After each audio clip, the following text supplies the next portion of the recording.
চলে এলাম আজকে সম্ভাবনার শেষ ভাগ নিয়ে। তোমরা ইতিমধ্যে সম্ভাবনার অনেক অঙ্ক করে নিয়েছো এবং সম্ভাবনাকেও ইতিমধ্যে মোটামুটি বুঝে ফেলেছো।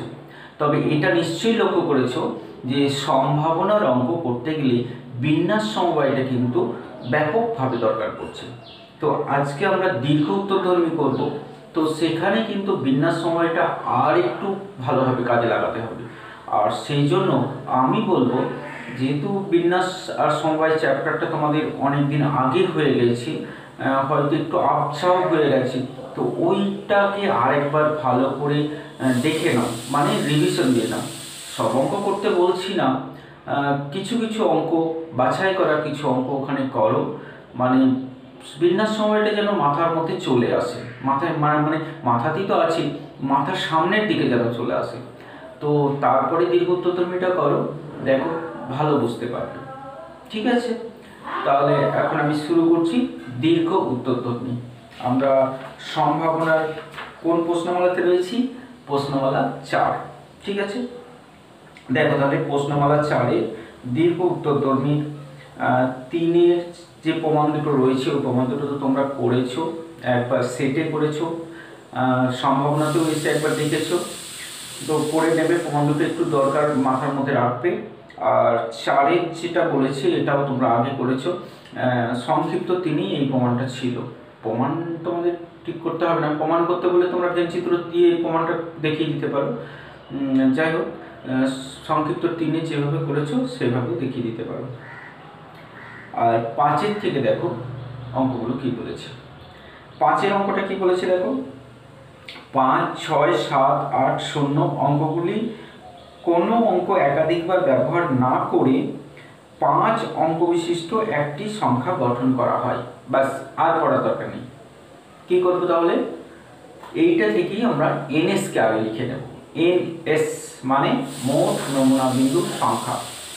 তাহলে দেখো এখানে 5-এর অঙ্কটাতে সংখ্যা কোটাকে না হয় একটু লিখে রাখি, দরকার পড়বে। 5, 6, 7, 8, 0। 5, 6, 7, 8, 0। এই 5টা অঙ্ককে কত প্রকারে আমরা বিন্যাস করতে পারি সেটাই নিশ্চয়ই হবে এনএস। তো কত প্রকারে এই কটা সবকটাকে বিন্যাস করতে পারবো? 1, 2, 3, 4, 5। উত্তর 5 ফ্যাক্টোরিয়াল। ভুল থাকলো নাকি একটু? ওই জন্য বিন্যাস চ্যাপ্টারটা আরেকবার দেখে নেবে। 0 হইতে সাবধান বলেছিলাম না? তো 0 যখন আছে তখন জানবে কিছু একটা ব্যাপার আছে। তো কি ব্যাপার আছে এখানে? 0 যখন প্রথমে চলে আসবে, বিন্যাস 5 ফ্যাক্টোরিয়াল মানে 120 যে বিন্যাসটা পাবো, তার মধ্যে তো 0 অনেক সময় প্রথম স্থান দখল করবে, তো সেগুলো তো 5 অঙ্কে থাকবে না, তাহলে সেগুলোকে বাদ দিতে হবে। সেই জন্য 5টা ঘরের মধ্যে 0 প্রথমে কতবার আসবে? এই বাকি থাকছে এই 4টে ঘরকে আমরা যত প্রকারে সাজাতে পারবো, এই 4টে ঘরকে 4 ফ্যাক্টোরিয়াল প্রকারে, তাহলে এই 4 ফ্যাক্টোরিয়াল বার 0 সামনে চলে আসবে, তার মানে অঙ্কগুলো সব 4 অঙ্কের হয়ে যাবে। তাহলে মোট নমুনা বিন্দুর সংখ্যা কি হলো? মোট নমুনা বিন্দু মানে এনএস কত হলো? তাহলে 5 ফ্যাক্টোরিয়াল হওয়ার কথা ছিল যদি 0 না থাকতো। 0 না থাকলে 5 ফ্যাক্টোরিয়াল, 0 আছে বলে কি হলো? 4 ফ্যাক্টোরিয়ালটা এখান থেকে বাদ চলে গেল। তার মানে 120 মাইনাস 24, তার মানে 96 হলো আমাদের এনএস। ওকে, এবার আমরা কি দেখবো? পরের অংশটা করবো। দেখো পরের অংশ কি বলেছে।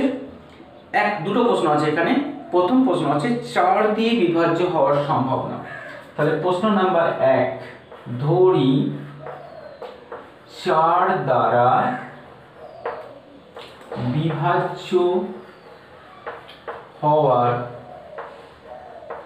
ঘটনা এ, তাহলে আমরা এন এ তে কতগুলো বিন্দু আছে সেটা বের করব। এন এ মানে এ সেটের মধ্যে কতগুলো বিন্দু আছে সেটা আমরা বের করব। তো সেটা কিভাবে পাবো? দেখো 4 দ্বারা বিভাজ্য একটা সংখ্যা 4 দ্বারা বিভাজ্য কখন হয়, এই প্রশ্নটা চলে আসবে। তো 4 দ্বারা বিভাজ্য কখন হয়? যদি শেষ দুটো অঙ্ক মানে একক আর দশক নিয়ে যে সংখ্যাটা গঠিত হয়, সেই সংখ্যা যদি 4 দ্বারা বিভাজ্য হয় তাহলে পুরো সংখ্যাটা যত বড় সংখ্যাই হোক না কেন 4 দিয়ে বিভাজ্য হবে। এটা আমরা জানি অনেক আগের ক্লাস থেকে। বিভাজ্যতার নিয়ম ছিল হয়তো 5, 6, 7 কোনো ক্লাসে ছিল, পড়েছো নিশ্চয়ই। তাহলে এখন আমরা দেখব শেষ দুটো অঙ্ক 4 দ্বারা বিভাজ্য হয় কিনা। দেখো আমরা এইভাবে শুরু করব, 5 দিয়ে এইভাবে দেখব 5, 6, 5, 7, 5, 8, 5, 0 এগুলোর মধ্যে 4 দ্বারা বিভাজ্য কে রয়েছে পাশে লেখো। দেখো 5, 6 নিজেই কিন্তু 4 দ্বারা বিভাজ্য। প্রথমে এই তিনটে ঘর আমরা পরে নেব, একক আর দশকটাকে আমরা লিখছি। তাহলে 5, 6 হলো, 5, 7 4 দিয়ে বিভাজ্য নয়, 5, 8 9, 5 0টাও 4 দিয়ে বিভাজ্য হবে না। তাহলে 5 দিয়ে আর নেই। এবার 6 দিয়ে শুরু করবো এইভাবে, 6, 5 বটে না, 6, 7, 6, 8, 6, 8 বটে। তাহলে 6, 8 লিখে নেব, নিলাম। 6, 0 বটে, তাহলে 6, 0টাও বটে, তাহলে 6, 0টাও লিখে নেব। 60 4 দ্বারা বিভাজ্য, ঠিক আছে। তাহলে 6 দিয়ে হয়ে গেল। এবার 7 দিয়ে দেখো, 7, 5, 9, 7, 6, 7, 6 বটে, তাহলে 7, 6 4 দিয়ে বিভাজ্য। 7, 8, 9, 7 0 9, তাহলে 7 দিয়ে 9, 8 দিয়ে দেখো, 8, 5 বিভাজ্য 9, 8, 6 9, 8, 7 9, 8 0টা বটে, তাহলে 8 0 বটে।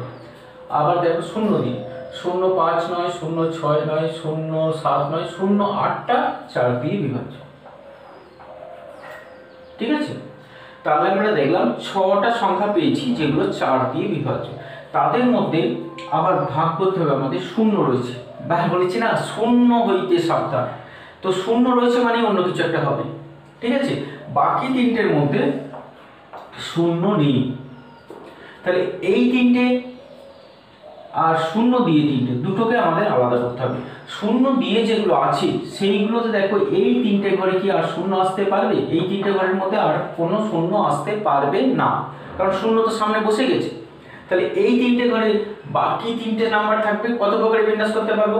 তাহলে 0 ছাড়া যে 0 দিয়ে যেগুলো রয়েছে এই 1টা 2টো 3টে, এই কোটার বিন্যাস সংখ্যা হবে এই তিনটে ঘরে তিনটে মানে 3 ফ্যাক্টোরিয়াল, তাহলে 3 ফ্যাক্টোরিয়াল ইনটু 3। এটা 0 দিয়ে যেগুলো 8 দ্বারা বিভাজ্য, মানে প্রথম আর দুটো নম্বরে 0 আছে সেই দিকে হলো। এখন 0 ছাড়া যেগুলো সেগুলো তো 0 3 ফ্যাক্টোরিয়াল হতো, কিন্তু ওই যে বললাম 0 আছে, তাহলে 3 ফ্যাক্টোরিয়াল হওয়ার পর 0 যদি প্রথম স্থানে চলে আসে তাহলে আর বাকি দুটো থাকছে, তাহলে এখান থেকে বাদ চলে যাবে সেই দুটো, ইনটু এরও 3 গণিত 3। তাহলে কত হচ্ছে? 6 3 18 প্লাস এটা 3 ফ্যাক্টোরিয়াল, 6 মাইনাস 2 4, 4 3 6 3 18 প্লাস এটা 4 4 3, তাহলে 18 আর 12 মানে হচ্ছে 30। তাহলে কত পেলাম আমরা? এনে হলো 30, হয়ে গেল অঙ্ক। তাহলে পি এ মানে এ ঘটনা ঘটার সম্ভাবনা হবে 30/96, यानी কত? 6 দিয়ে 5 6 16, 5/16। ওকে, নাম্বার 2 দেখো 2 নম্বরে কি বলেছে। 2 নম্বরে যেটা আছে সেটা বলেছে 5 দিয়ে বিভাজ্য হওয়ার সম্ভাবনা। তাহলে আবার আমরা দেখব 5 দিয়ে বিভাজ্যতার নিয়মটা কি। তো 5 দিয়ে বিভাজ্যতার নিয়ম কি? একক স্থানে যদি 5 থাকে বা 0 থাকে তাহলে 5 দিয়ে বিভাজ্য হবে। তাহলে সেক্ষেত্রে আমরা আবার একক স্থানটাকে দেখে নেব। একক স্থানে আমাদের থাকতে হবে হয় 5 না হয় 0 অথবা 5। তাহলে আবার সেই দুটো ব্যাপার হয়ে গেল। 0 যখন আছে তখন কিন্তু কিছু একটা ব্যাপার। তো 0 দিয়ে যখন শেষ হচ্ছে মানে একক স্থানে যদি 0 থাকে তাহলে বাকি যে 4টে ঘর থাকছে সেই 4টে ঘরে আমরা 4টে সংখ্যাকে যত প্রকারে সাজাতে পারবো সবাই 5 দিয়ে বিভাজ্য হবে এবং সবাই 5 অঙ্কেরই থাকবে, অঙ্ক কমার কোনো চান্স নেই। তাহলে এটা দিয়ে আমরা পাবো 4 ফ্যাক্টোরিয়াল প্রকারে 5 দ্বারা বিভাজ্য সংখ্যা। এখন একক স্থানে যদি 5 থাকে তাহলে বাকি 4টে ঘরকে আমরা ভর্তি করতে পারবো 4 ফ্যাক্টরিয়াল প্রকারেই পারবো, কিন্তু মাথায় রাখতে হবে শূন্য বাইরে পড়ে আছি। তো শূন্য বাইরে আছে মানে শূন্য যতগুলোতে একক স্থানে চলে আসার সম্ভাবনা যতগুলোতে আছে ততগুলোকে বাদ দিতে হবে। তাহলে দুটো বাদ দিলে মাঝখানে 3টে ঘরে 3 ফ্যাক্টরিয়াল প্রকারে, তাহলে এটা 4 ফ্যাক্টরিয়াল, এই 3 ফ্যাক্টরিয়াল প্রকারে শূন্য দিয়ে শুরু হয়ে যাচ্ছে। তাহলে এটা বুঝতেই পারছো 4 ফ্যাক্টরিয়াল মাইনাস 3 ফ্যাক্টরিয়াল হবে, কারণ শূন্য দিয়ে যেগুলো হবে সেগুলো বাদ যাবে। তাহলে মোট কত পেলাম আমরা? 4 factorial plus 4 factorial minus 3 factorial, মানে হচ্ছে এটা হচ্ছে 96 আর এটা হচ্ছে 96 মাইনাস সরি এটা 24 আর এটা হচ্ছে 24 মাইনাস 6 মানে 18। অঙ্ক করার সময় এই জায়গাগুলো অবশ্যই খাতাতে করে রাখবি, নাহলে পরে বুঝতে কিন্তু অসুবিধা হবে। এইগুলো করা থাকলে তখন আর বোঝার পক্ষে কোনো সমস্যা হবে না, ঠিক আছে? তাহলে এইগুলো করে রাখবে, তারপরে অঙ্কটা করবে, আর মানে অঙ্কটারই একটা অংশ হিসাবে এটা করবে। তাহলে আমরা কি লিখব? ধরি 5 দ্বারা বিভাজ্য হওয়ার ঘটনা বি হলো। তাহলে এন বি কত পাবো আমরা? পেয়ে গেছি এন বি 24 প্লাস 18, তার মানে হচ্ছে 8 2 আর 2 একে 3 4 42 আর এটা এন বি হয়ে গেল। তাহলে পিবি মানে হবে 42/96, তার মানে কত? 6 দিয়ে কাটতে পারি আমরা, 6 7 42, 6 16 96, 7/16 হলো। তারপরে দেখো 6টা বলেছি যে এই অঙ্কগুলো করার আগে তোমরা বিন্যাস সমবায়টা আরেকবার দেখে নেবে, কারণ দেখো 6 অঙ্কটাও আমাদের বিন্যাসের মধ্যে ছিল, তো সেই জন্যই বলছি অঙ্কগুলো একবার দেখে নিলে তোমরা অঙ্কগুলো নিজেই করতে পারবে। তবুও আমি বলে দিচ্ছি, কারণ বিন্যাসের অঙ্কটাই আমাকে আবার বলতে হচ্ছে। এখানে সম্ভাবনার ব্যাপারটা কিন্তু এখানে নগণ্য, এখানে পুরো ব্যাপারটাই কিন্তু বিন্যাসে চলে আসছে, তাই নয় কি? এখানে সম্ভাবনার যেটুকু দরকার সেটুকু আমরা খুব সহজেই পেয়ে যাচ্ছি, কিন্তু ব্যাপারটা পুরোটাই বিন্যাসে হয়ে যাচ্ছে। সেই জন্য বিন্যাস চ্যাপ্টারটা একবার ভালো করে দেখে নেবে। দেখো কি বলেছে, উদ্দেশ্যহীনভাবে 5টা বিভিন্ন চিঠি 5টা ঠিকানাযুক্ত খামের মধ্যে রাখা হয়। তাহলে প্রথমেই আমরা এইটুকু থেকে এনএস পেয়ে যাব। তাহলে মোট নমুনা বিন্দু হবে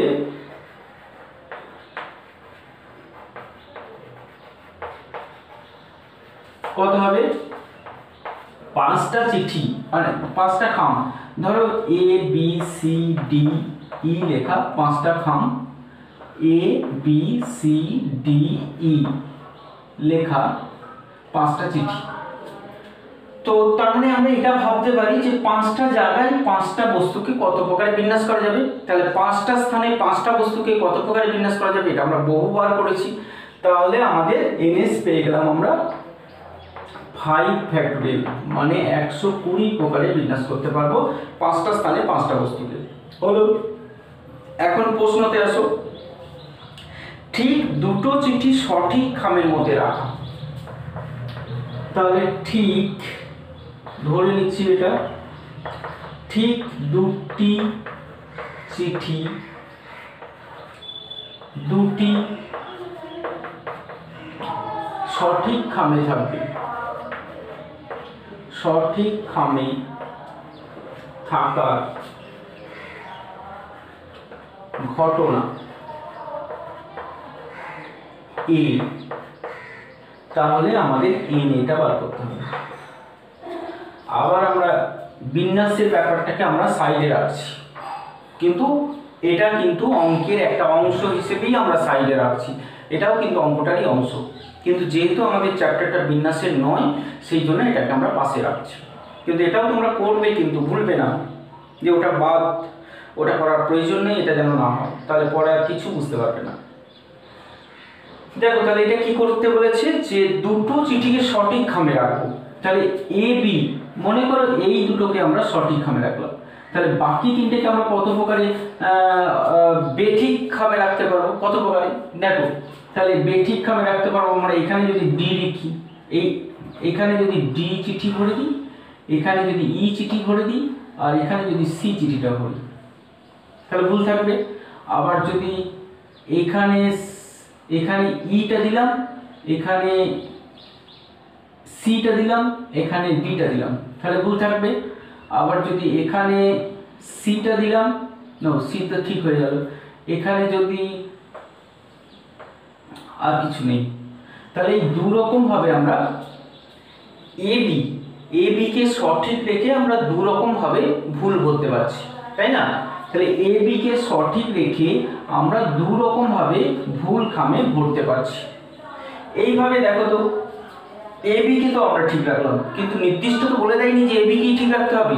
আমরা এসি কেও ঠিক রাখতে পারি, এডি কেও ঠিক রাখতে পারি, এই কেও ঠিক রাখতে পারি।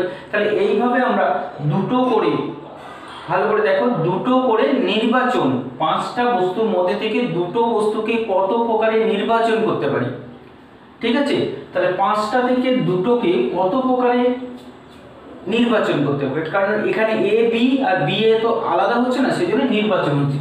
তাহলে 5টার মধ্যে থেকে দুটো করে নিয়ে আমরা 5C2 প্রকারে নির্বাচন করতে পারি। মানে 5C2 মানে হচ্ছে 10 প্রকার। এই 10 প্রকারে আমরা দুটো বস্তু মানে A C, A D, A E বা B C, B D, B E এরকম 10 প্রকার করতে পারবো।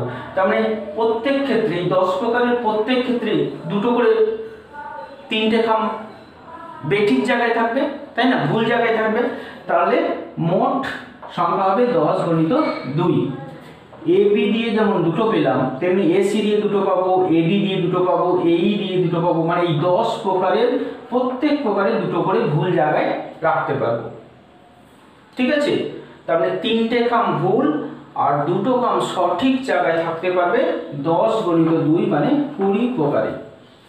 তাহলে এই নিয়ে কত হলো? 20, ঠিক আছে? এটা করে দিয়ে আমরা এখানে লিখবো। তার মানে পিএ পেয়ে গেলাম। তার মানে এইটা বুঝতে পারছি যে এখানে সম্ভাবনার ব্যাপারটা কিন্তু নগণ্য, কারণ সম্ভাবনার অঙ্ক তো আমাদের এনএ আর এনএস পেয়ে গেলেই সম্ভাবনা হয়ে যাচ্ছে, সেই জন্য সম্ভাবনা নয়, অ্যাকচুয়ালি অঙ্কটা কিন্তু বিন্যাসের। তাহলে বিন্যাস ভালো করে না হলে ঠিক আমরা এখন যে জায়গায় রয়েছি এই অঙ্কগুলো করতে পারছি না। হলো 6টা। তারপরে দেখো 7টা, আবার আমাদের সেই বিন্যাসের মধ্যেই আসতে হচ্ছে। বলেছে যথেচ্ছভাবে 16টা তারিখ উল্লেখ করা হয়, তবে তাদের মধ্যে 3টে রবিবার থাকার সম্ভব। এই যে 3টে রবিবার পর্যন্ত পড়লাম, এই কারণে 16টা তারিখ আমরা নিচ্ছি। 365টা তারিখ আছে, কিন্তু ব্যাপারটা অন্যদিকে চলে গেল যখনই বললো যে 3টে রবিবার হওয়ার সম্ভাবনা, মানে তারিখের সঙ্গে বারের ব্যাপারটা চলে এলো। তাহলে আমাদের এটা খুঁজতে হবে এনএসে যে 16টা তারিখের মধ্যে কি কি বার হতে পারে, কতগুলো বার হতে পারে, বা কত প্রকারে আমরা কি কি বার পেতে পারি। দেখো এবার ভাবো একটু, আমরা এইরকম ভাবে ভাববো যে 16টা যে তারিখ নিলাম, 16টা তারিখই আমাদের রবিবার হতে পারে, হতে পারে তো 16টা তারিখ সোমবারও হতে পারে। আমরা 365টা তারিখ আছে, তার মধ্যে 16টা নিচ্ছি, হতে পারে 16টাই সোমবার, হতে পারে 16টা মঙ্গলবার। তার মানে আমি কি বলতে চাইছি যে যে কোনো বার আসতে পারে 16টা পর্যন্ত, আপ টু 16 টাইমস। এটাকে কি বলা হয়, কোন ফর্মুলায় যাবে? বিন্যাসের ব্যাপারটা ভাবো, এখানে সম্ভাবনা কিছু নেই, সম্ভাবনা তো এই এন এ বাই এনএস করে দিলেই সম্ভাবনা হয়ে গেল। শুধুই বিন্যাস ভাবো, 16 বার পর্যন্ত ব্যবহার করা যাচ্ছে। কাদেরকে? এক একটা বারকে। কটা বার আছে? 7টা। তাহলে 7টা বারকে যে কোনো বারে, 7টা বারের মধ্যে যে কোনো বারকে 16 বার পর্যন্ত ব্যবহার করা যাচ্ছে। মনে পড়ছে কোন ফর্মুলার দিকে আমি নির্দেশ করছি? ঠিক n to the power r। তাহলে এখানে nsটা হবে, তাহলে 7এর অঙ্কে আমরা লিখব মোট নমুনা বিন্দু হচ্ছে 7 টু দি পাওয়ার 16। ভ্যালু বার করতে যাবে না, অনেক ব্যাপার হয়ে যাবে। তাহলে 7 টু দি পাওয়ার 16, 3টে রবিবার। এবার চলে এসো, ধরি 3টি রবিবার হওয়ার ঘটনা ই। চলে এসো বিন্যাস, আমরা পাশে বিন্যাস করে রাখবো, অঙ্কটাতে শুধু এটা লিখে রাখবো, কারণ প্রবাবিলিটির অঙ্ক তো এইটুকুই। তাহলে বিন্যাসটা আমরা কিভাবে লিখবো? 3টে রবিবার থাকবে, এটা আমাদের বলে দিল। তো 16টা বার আছে, এই 16টা তারিখ আছে, 16টা তারিখের মধ্যে 3টে রবিবার। তো 3টে রবিবার, সেটা প্রথম তারিখটা হতে পারে, দ্বিতীয় তারিখ হতে পারে, প্রথম দ্বিতীয় তৃতীয় এরকম হতে পারে। মানে যেভাবে একটু আগে আমরা এবি ঠিক হতে পারে বলছিলাম, এসি ঠিক হতে পারে, এডি ঠিক হতে পারে, আগের অঙ্কটাতে যেভাবে বললাম এটাও সেভাবে বলতে পারি। 16টা তারিখ আছে, 5, 6, 16টা তারিখ আছে, হতে পারে 1, 2, 3 এই 3টে রবিবার, হতে পারে 1, 4, 5 রবিবার, 1, 2, 5 রবিবার, 1, 2, 6 রবিবার। তার মানে আমাদের কি করতে হবে? এই 16টা তারিখের মধ্যে 3টে তারিখকে নির্বাচন করে নিতে হবে। কত প্রকারে নির্বাচন করা যায়? নির্বাচন মানে ঠিক সমবায়। তার মানে 16C3 প্রকারে আমরা 3টে তারিখকে নির্বাচন করতে পারি। এবার সেই 3টে তারিখ রবিবার হয়ে যাওয়ার পর তাহলে 16C3 প্রকারের যে নির্বাচনটা হলো তাদের মধ্যে একটা মনে করো 1, 2, 3। 16C3 প্রকারের যে নির্বাচন হলো তাদের মধ্যে একটা মনে করো 1, 2, 3। তাহলে একটা মানে 1 রবিবার হলো, 2 রবিবার হলো, 3 রবিবার হলো। তাহলে বাকি পড়ে থাকছে কটা তারিখ? 16টা থেকে 13টা তারিখ পড়ে থাকছে। এই 13টা তারিখ কি হতে পারে? 13টাই সোমবার হতে পারে, 13টাই মঙ্গলবার হতে পারে, 13টাই বুধবার হতে পারে। মানে যে কোনো বার হতে পারে 13 বার পর্যন্ত। তো রবিবার তো আর হবে না, কারণ রবিবার 3টি হয়ে গিয়েছে। তাহলে সোম থেকে শনি মানে 6টা বারের যে কোনো বার হতে পারে 13 বার পর্যন্ত। তাহলে কি লিখবো এখানে? যে কোনো একটার সঙ্গে। তাহলে 16C3 প্রত্যেকটার সঙ্গেই হবে, তার মানে ইনটু কত? 6 টু দি পাওয়ার, 6টা বার আছে আর কত বার পর্যন্ত হতে পারে? 13 বার। তাহলে 6 টু দি পাওয়ার 13। তাহলে এটাই হবে আমাদের 16C3। বলছি এখানটা 16C3 কিভাবে হলো একটু লিখে দিতে পারো, যে এইভাবে লিখবে, এই রাফের মধ্যেই লিখবে, মানে অঙ্কটার পাশে লিখবে যে 16টা বার থেকে 3টে বারকে নির্বাচন করা যায় 16C3 প্রকারে। আর যে কোনো এক প্রকারকে রবিবার রেখে বাকি 6টা বার 13 বার পর্যন্ত আসতে পারে। সেই জন্য বাকিগুলোকে বিন্যাস সংখ্যা হবে 6 টু দি পাওয়ার 13।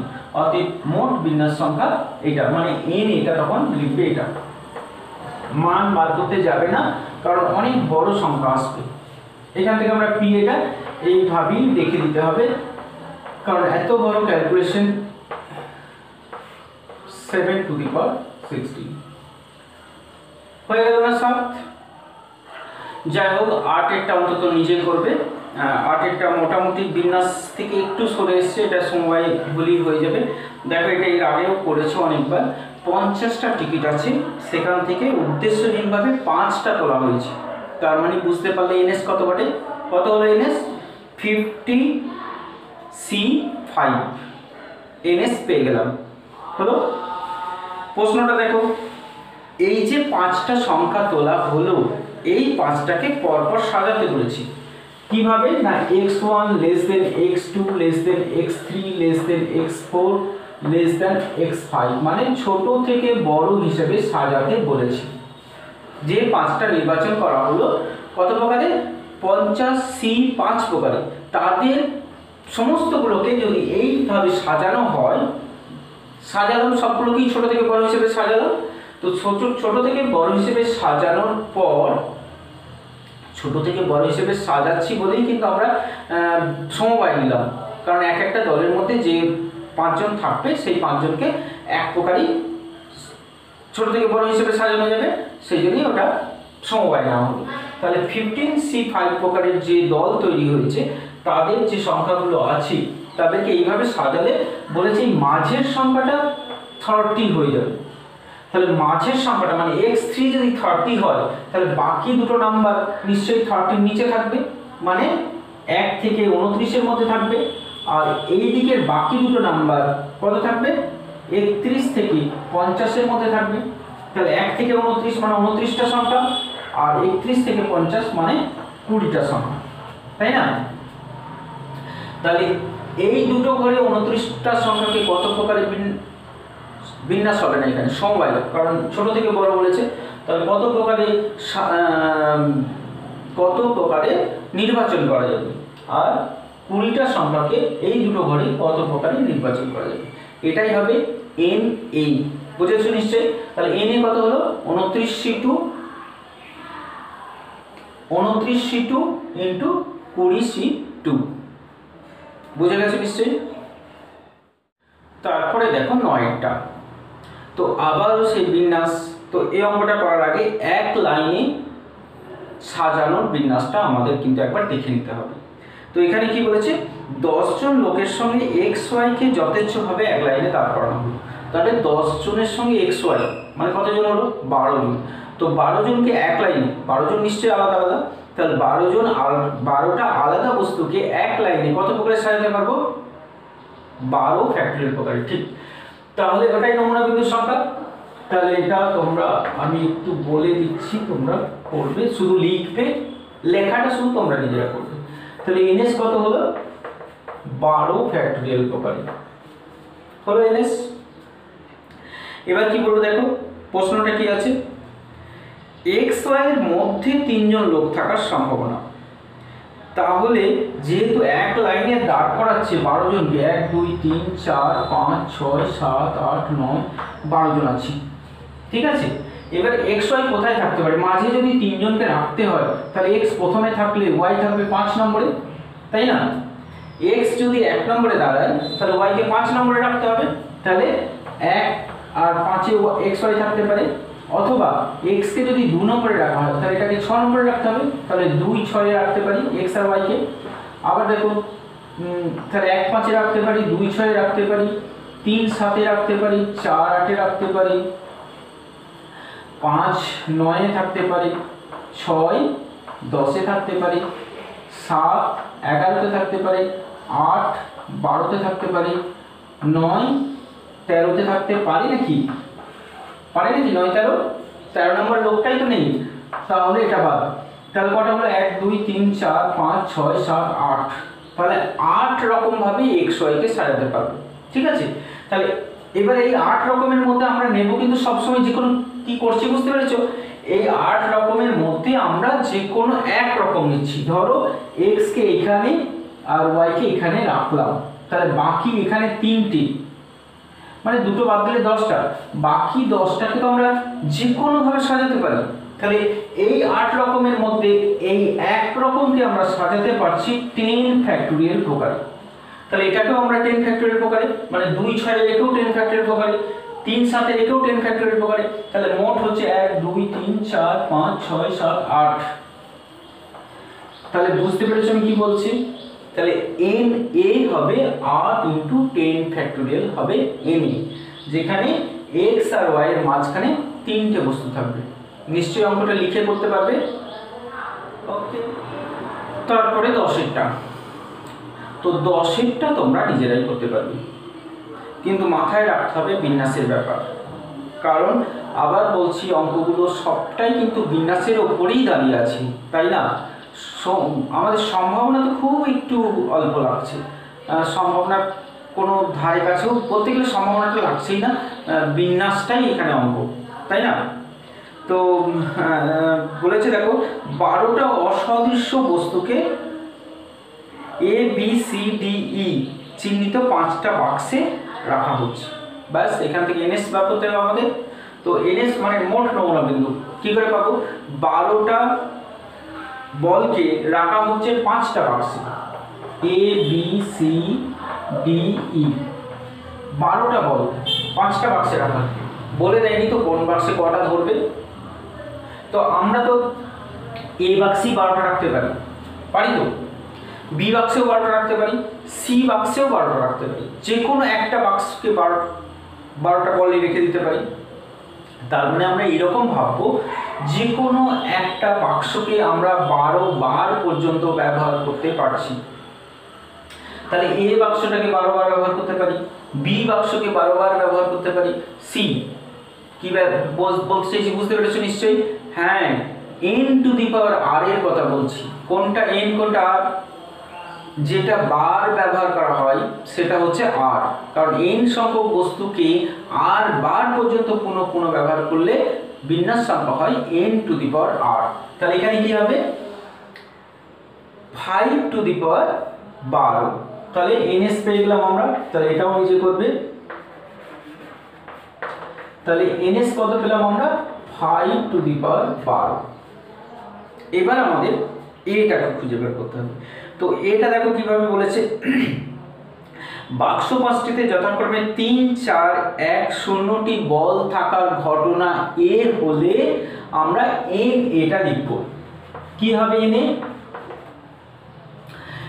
না, প্রথম বাক্সে থাকবে 3টে বল, তাহলে এ বাক্সে থাকবে 3টে বল, বি বাক্সে থাকবে 4টে বল, সি বাক্সে থাকবে 1টা 4টে 0টা, 1টা 4টে 0টা, 4 4 8 9 12টা বল এই 4টে বাক্সের মধ্যেই থাকছে। তো এটা কিভাবে করব? তাহলে আমার মোট বল আছে 12টা, তাহলে এ বাক্সে 3টেকে কিভাবে দেবো? যে কোনো 3টে দিতে পারি, তাই না? সব বলগুলো তো সমান নয়, একই রকম নয়, আলাদা আলাদা। তাহলে কি করবো? এখানে 12টার মধ্যে থেকে 3টেকে আমি নির্বাচন করে নেব। তাহলে 12C3 প্রকারে এ বাক্সটা ভর্তি হয়ে গেল। ইনটু, কারণ আমার 12টা বল আছে, 12টা বলই তো রাখতে হবে, তাহলে 12টা বলের মধ্যে 3টে বল চলে গেল, বাকি থাকলো কটা? 9টা। এই 9টার মধ্যে থেকে 4টে বল নিয়ে নির্বাচন করে আমরা বি বাক্সে রাখতে পারি। ঠিক আছে, তাহলে চলে গেল 9টা থেকে আরো 4টে চলে গেল, থাকলো কটা? 5টা। এই 5টা থেকে আমরা একটি বল নিয়ে সি বাক্সে রাখলাম নির্বাচন করে। 5টা বল থেকে একটা বলকে যত প্রকার নির্বাচন করতে পারলাম সেটা সি তে রাখলাম। তাহলে আবার একটা চলে গেল, তাহলে 4টে থাকলো, বাস বাকি যে 4টে থাকলো সেটা ডি মানে 4C4 মানে 1। এটা আর বাছার তো কিছু নেই, 4টে আছে, 4টে চলে গেল, মানে এটা 1 বা এটা না নিলেও হয়, আর সি ইতে তো কোনো কিছুই নেই। তাহলে বুঝে গেছো, এটা হবে আমাদের এন এ। এন এ পেয়ে গেলাম, নিশ্চয়ই অঙ্কটা শেষ করতে পারবে। ঠিক আছে, তারপরে 11টা কিছুটা 6-এর মতো করি, দেখবে চেষ্টা করে 11টা 6-এর মতো করে হয় কিনা, কারণ এখানে 4টে বিভিন্ন বস্তু যথেচ্ছভাবে 1 2 3 4 চিহ্নিত 4টি স্থানে রাখা হয়। তার মানে এনএস বুঝতে পেরে গেছো, 11 এনএসটা হচ্ছে 4 ফ্যাক্টোরিয়াল। এই যে 24টা এন 4 ফ্যাক্টোরিয়াল হলো, তাদের মধ্যে এন এটা কি বলেছে? কোনো বস্তুই অনুরূপ সংখ্যায় থাকবে না। তাহলে 1 2 3 4 4টে লেখা বস্তু আছে ভিন্ন ভিন্ন, এই 4টের মধ্যে কোনোটাতেই ঠিক সেই সংখ্যাটা থাকবে না। তাহলে আমরা যদি এরকম ভাবি যে এই 4টে, তাহলে এখানে 1-এর ঘরে আমাদের 2 রাখলাম, তো 2 রেখে আমরা দেখে নেব কত প্রকারে ভুলভাবে রাখা যাবে। তাহলে 1-এর ঘরে 2 রাখলাম, ঠিক আছে। এবার এটাকে আমরা এইভাবে সাজাতে পারি 3 2 3 2 4 রাখা যাবে না, তাহলে 3 4 2 এটা করা যাবে। ঠিক আছে, এটাকে আমরা সব 2 রেখেছি, এটাতে আমরা সব 2 রেখেছি, তাহলে 2 দিয়ে আমরা আগে দেখে নেব কতগুলো হচ্ছে। এইভাবেই এগুলো বের করে নিতে হবে। তাহলে এই ঘরে আমরা 4 রাখতে পারি, 4 2 3 হলো। এই ঘরে আমরা, এটাতে 2 আছে, এই ঘরে আমরা 2 রাখতে পারি না, আর 3 4 হয়ে গেছে। ঠিক আছে, তাহলে আমরা এই ঘরটাতে তো 4 3 2 রাখতে পারি না, এই ঘরটাতে 2 3 হয়েছে, 4 রাখতে পারি না। ও 1 আছে এখন, হ্যাঁ, তাহলে এই ঘরে 2 রেখে এই ঘরে 1 রাখতে পারি। ও সরি, এগুলো 1 হবে না, এগুলো 1 হবে। তাহলে এই ঘরটাতে আমরা 1 রাখতে পারি, তাহলে 1 এখানে রাখলে পরে এখানে আমাদের হাতে আছে যেহেতু 1, 2টা তো এখানে রেখেছি, তাহলে 1 এটাতে 3 না, এটা 3 দেওয়া যাবে না, এটা 4 এটাতে 3 দেওয়া যাবে। আবার দেখো 1 যদি আমরা এখানে রাখি, এটাতে যদি আমরা 3 রাখি, না এটাতে যদি 4 রাখি, ওটাতে 1 হয়ে গেছে, তাহলে এই 3 প্রকারই হচ্ছে। আর হবে তাহলে 1-এর ঘরে 2-কে রেখে আমরা 3 প্রকার পেয়েছি। একইভাবে 1-এর ঘরে 3-কে রেখে, 1-এর ঘরে 3-কে রেখে আরো 3 প্রকারে পাবো। তাহলে আমরা কত পাচ্ছি? 3, 2-কে রেখে 3, 3-কে রেখে 3, 1-এর ঘরে 4-কে রেখে আরো 3 পাবো। তাহলে মোট আমরা 9টা পাচ্ছি। তাহলে বুঝতে পেরেছো এনে কি হলো? 9/24। ওকে, তারপরে দেখো 12টা। তো 12টা একেবারে আমরা যেভাবে 8-এরটা করেছি ঠিক ওইভাবে করে নেব। তাহলে 12টা তোমরা করতে পারবে। আর 13 আমরা প্রথমে A union B union C এর সূত্রটা লিখব। তারপর দেখো মানগুলো অনেক দেওয়া আছে, সব মানগুলো বসিয়ে দেব। শুধু পড়ে থাকবে পি এ ইন্টারসেকশন বি এর মানটা, বি ইন্টারসেকশন সি এর মান দেওয়া নেই, ওটা বাকি থাকবে। বাকি সমস্ত মান আমরা বসিয়ে দেব। আর P A union B union C এর মানটা দেওয়া আছে দেখো গ্রেটার দেন ইকুয়াল টু 75। তো P A union B union C এটা দেওয়া আছে গ্রেটার দেন ইকুয়াল টু 0.5। তো এর জায়গা এইটারই তো সব সূত্রটা, তাহলে যে সূত্রটা পাবো এটার মান যেহেতু গ্রেটার দেন ইকুয়াল টু 5, এর মান তো লেস দেন 1 হয়, তাহলে এর মানটা হচ্ছে লেস দেন 1, মানে এর মান 1 এর থেকে কম হবে, এর থেকে বড় হবে। এই জায়গাতে আমরা সূত্রটা বসিয়ে দেব, বা এটাকে আমরা একটু ঘুরিয়ে লিখব এরকম হবে 0.5 less than equal to P A union B union C less than equal to 1, এইভাবে লিখব। এইখানে আমরা সূত্রটাকে বসিয়ে দেব P A plus P B plus P C, যে সূত্রটা আছে up to P A intersection B intersection C less than equal to 1 less than equal to 0.5। এবার বাকি মানগুলো সব বসিয়ে দিয়ে আমাদের যেটা বাকি পড়ে থাকবে P A B intersection C, এটা বাকি পড়ে থাকবে। তাহলে এর মানটা তখন আমরা সীমাটা পেয়ে যাব, তাই না? বাকি যে মানগুলো বসিয়ে দেবো সেগুলোকে যোগ বিয়োগ করে আমাদের এই পি বি ইন্টারসেকশন সি এর মানটা কোন সীমার মধ্যে পড়ছে সেটা দেখাতে হবে। বুঝেছো নিশ্চয়ই? তারপরে দেখো 14টা। তো 14 যে অঙ্কটা এখানে রয়েছে এটা আরও একটা সহজ অঙ্ক দিয়েছে শেষের দিকে। দেখো 14 যে অঙ্কটা রয়েছে এবিসিডি 4টে ঘটনা বিচ্ছিন্ন এবং সম্পূর্ণ। বিচ্ছিন্ন এবং সম্পূর্ণ বলার সঙ্গে সঙ্গে আমরা বুঝে যাব যে পিএ প্লাস পিবি প্লাস পিসি যেহেতু বিচ্ছিন্ন, এ বি সি ডি ঘটনা 4টি বিচ্ছিন্ন ও সম্পূর্ণ, এইটা বলার সঙ্গে সঙ্গে আমরা লিখতে পারবো যে পিএ প্লাস পিবি প্লাস পিসি প্লাস পিডি এটার মান হচ্ছে 1। অবশ্যই ঠিক আছে, এটা আমরা জানি আগে থেকে। এবার দেখো ঘটনা 4টের প্রতিকূলের অনুপাত দেওয়া আছে। তাহলে বি ঘটনার প্রতিকূলের অনুপাত হচ্ছে 7:2। তাহলে এখান থেকে আমরা পিবি লিখতে পারবো। তাহলে প্রতিকূলের ঘটনা থেকে সম্ভাবনা লেখা আমরা জানি। প্রতিকূলের ঘটনা থেকে সম্ভাবনা লিখতে গেলে দ্বিতীয়টা বাই মোট অনুপাত লিখলেই হয়। তাহলে বি ঘটনা ঘটার সম্ভাবনা মানে পিবি হবে কত? 2/9। একইভাবে পিসি আমরা পেয়ে যাব কত পাবো? দেখো প্রতিকূলের সম্ভাবনা আছে 7:5, তাহলে কি হবে? 5/9। আর পিডিও আমরা পেয়ে যাব, তাহলে পিডি এখানে প্রতিকূলের অনুপাত আছে 13:5, তাহলে 5/, এটা হচ্ছে 5 আর 7 ছিল তাহলে 12, আর এটা হচ্ছে 13 আর 5 মানে 5/18। ঠিক আছে, এবার এ ঘটনার অনুকূলের সুযোগ, তাহলে আমরা এখান থেকে পি এ বের করতে পারবো। তাহলে পি এ ইকুয়াল টু, এখান থেকে দেখো পি এ ইকুয়াল টু কি হবে? 1 মাইনাস এগুলো হবে, তাহলে 1 মাইনাস এগুলো বের করে আমরা পি এ পাবো। তারপর সেখান থেকে আমরা অনুকূলের সুযোগ নিশ্চয়ই বার করতে পারবো।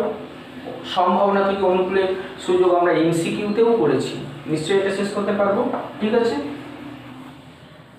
তারপরে দেখো 15টা, n সংখ্যক বিভিন্ন ভিক্ষুকের মধ্যে উদ্দেশ্যহীনভাবে n সংখ্যক বিস্কুট বন্টন করা হয়। তো কিভাবে বন্টন করতে পারি? উদ্দেশ্যহীনভাবে মানে আমরা যে কোনো একটা ভিক্ষুক কি আমরা সব বিস্কুটগুলো দিয়ে দিতে পারি? তো দিতে, মানবিকতা বাদ দাও, দিতে পারি, তাহলে সেটা এক প্রকারে দেওয়া হবে। তার মানে n সংখ্যক ভিক্ষুকের মধ্যে থেকে যে কোনো একজনকে সব বিস্কুটটাও দেওয়া যেতে পারে। তার মানে একটা ভিক্ষুককে n বার পর্যন্ত আমরা বিস্কুট প্রদান করতে পারি। তাহলে কি হচ্ছে এখানে? তাহলে ns কোনটা বলছি? 15। তাহলে 15 এর ক্ষেত্রে ns হবে n to the power n, তাই না? n to the power r এর সূত্র থেকে বললাম। এবার রয়েছে একজন নির্দিষ্ট ভিক্ষুকের r সংখ্যক বিস্কুট। তাহলে এদের মধ্যে মানে n সংখ্যক ভিখারি ছিল, তার মধ্যে একজন r সংখ্যক বিস্কুট পেল। তাহলে r সংখ্যক বিস্কুট পেলে পরে ভিখারির সংখ্যা কত হয়ে গেল? ভিখারির সংখ্যা একটা কমে গেল। তাহলে ভিখারির সংখ্যা একজন পর ভিখারির সংখ্যা হয়ে গেল n-1, আর বিস্কুট সংখ্যা কত হয়ে গেল? বিস্কুটের সংখ্যা হয়ে গেল n-r। তাহলে n-rটা আমাদের বিস্কুট থাকছে, n-1টা ভিখারি থাকছে। এই যে 1 একজন ভিখারিকে নির্বাচন করা হলো, সেই ভিখারিকে n-rটা r সংখ্যক বিস্কুট দেওয়া হলো। এই r সংখ্যক বিস্কুটটা আমরা কত প্রকারে দিতে পারি? আমাদের মোট বিস্কুট আছে nটার মধ্যে থেকে আমরা r সংখ্যক বিস্কুটকে নির্বাচন করে নেব। এখানে কিন্তু ধরে নেওয়া হচ্ছে বিস্কুটগুলো সব আলাদা আলাদা বিস্কুট, এটা কিন্তু মাথায় রাখবে। তাহলে n-c-r প্রকারে আমরা এই ভিখারি একজনকে দিতে পারি n-c-r প্রকারের বিস্কুট। একে নির্বাচন করে নেওয়ার পর বাকি বিস্কুট আছে n-r। তাহলে বাকি যে বিস্কুটটা আছে n-r, সেই বিস্কুটটা n-1 জন ভিখারিকে দিতে পারবো আমরা এক বা একাধিক n-r প্রকারে। তাহলে এটা হবে আমাদের n-a। তাহলে বুঝতেই পারছো pa কি হবে? তাহলে pa কত হবে না, এইটা by n to the power r। ঠিক আছে। তারপরে 16 নম্বরের যে অঙ্কটা দিয়েছে, সম্ভবত এটা 11 এর জন্য নয়, প্রশ্নটা 12 এর থেকে এখানে চলে এসেছে। কারণ এই অঙ্কটার দ্বিতীয় যে কোশ্চেনটা রয়েছে সেটা শর্তযুক্ত সম্ভাবনার অঙ্ক। কারণ 3 পরের ঘটনাটা ঘটে গেছে, তারপরে তাদের সমষ্টি জোড় হওয়ার সম্ভাবনা বের করতে বলেছে। তার মানে এটা শর্তাধীন সম্ভাবনা, আমরা এই সম্বন্ধে কিছু জানি না, সেই জন্য আমরা এটা 12-এ ওঠার পরই করব। নিশ্চয়ই এটা 11 এর অঙ্ক নয়। ঠিক আছে, তাহলে তোমরা কিন্তু 15 পর্যন্তই করবে, এতেই হবে। ওকে।